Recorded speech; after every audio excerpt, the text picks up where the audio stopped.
Visually spectacular and emotionally captivating, Possession is a type of film that, as the title suggests, takes over your entire body while you watch it. It demands that you give everything up to it whether you like it or not. It is a painful film to get through, but it might be the most overlooked masterpiece of the last 5 decades.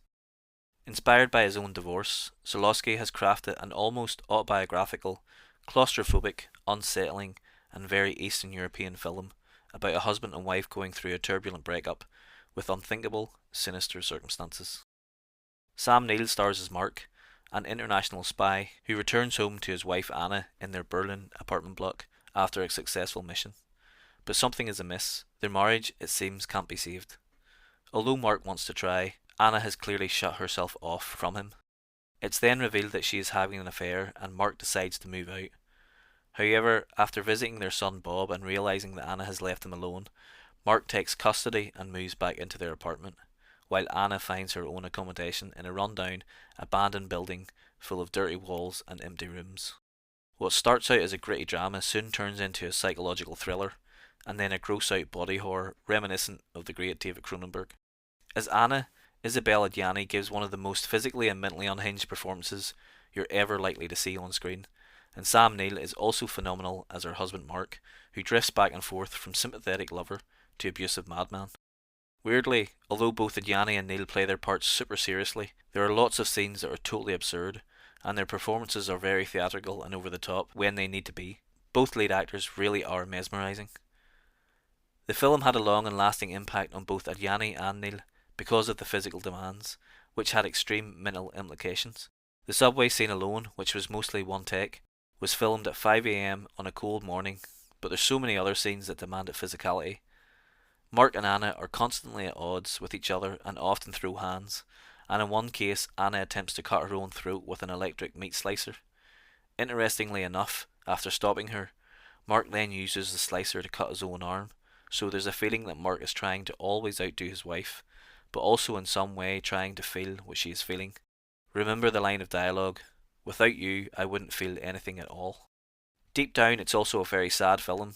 Żulawski chooses to use lots of blue hues, both dark and pastel shades. It's an indication that both characters are in a constant state of sorrow and depression. Even Anna's infamous blue dress, which she wears for most of the film, is in perpetual disrepair, shadowing her own mental condition. I love how the film is shot. It was filmed mostly on location in a divided Berlin, so at times it has a documentary feel and look to it. The film is full of incredibly unforgettable sequences. Everybody always talks about the subway scene in which Anna completely loses her mind and her body convulses in screaming agony, foaming at the mouth and bleeding from between her legs. Surely one of the most impactful scenes in the history of cinema.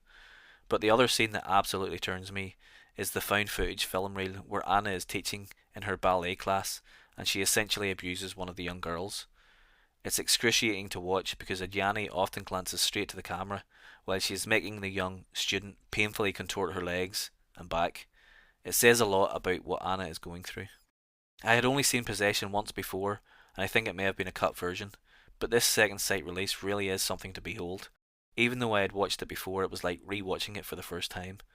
This release includes the US re-edit, which is a severely cut version that restructures the original director's cut, an attempt to make it more traditional horror for US viewers. There is a vast difference in that a lot of scenes are shaved for time, but also some scenes are moved around which give it a slightly different feel. The ballet scene I mentioned above appears at the beginning of the film, and isn't delivering the correct context of it being a reel within the film.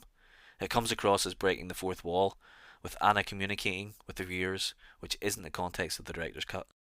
With 4 audio commentaries, 2 of which are brand new, and a bunch of other amazing features, there's plenty to dive into once you finish watching the film, which will help you identify the many themes present.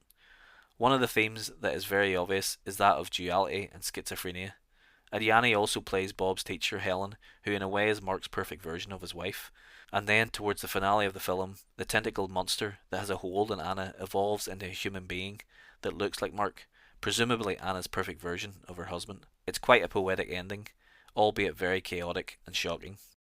Possession is a must-see film with 2 of the greatest and most heartbreaking performances I've ever seen. No wonder Adjani won Best Actress at the prestigious Cannes Film Festival. Żulawski's only English language film is haunting, beautiful, opaque, terrifying, and truly hypnotic. It's a film that requires discussion and multiple rewatches, and will still likely have you asking questions afterwards.